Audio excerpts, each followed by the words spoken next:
Hi everyone, welcome to 9th class student for maths class.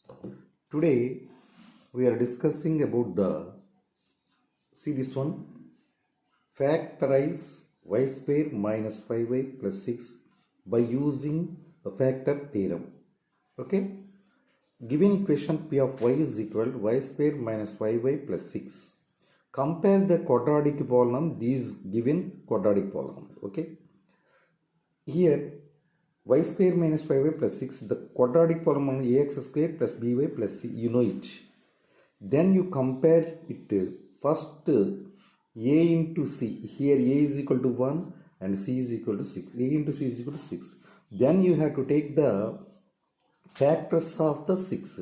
1 is the factor of 6, 2 is the factor of 6, 3 is the factor of 6, and also 6 is the factor of 6. Every number has the 1 is the factor and itself is the factor. So suppose if y minus 2 is a factor of given polynomial, then y minus 2 equal to 0, y is equal to 2. Then you have to substitute in the place of y.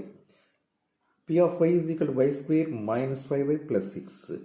Then substitute in the given polynomial 2 square minus 5 into 2 plus 6. 2 square means 4.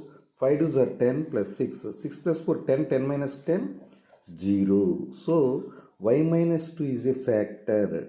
Next, if y is equal to 3, f of 3 is equal to 3 square minus 5 into 3 plus 6.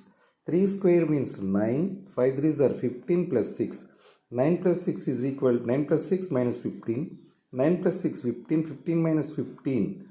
0. So this one and this one cancel. So y minus 3 is a factor.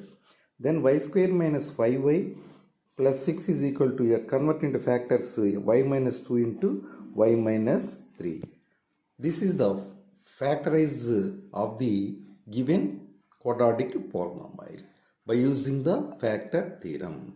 Thank you for watching my video. Please subscribe my channel and share with your friends and like it. Thank you once again.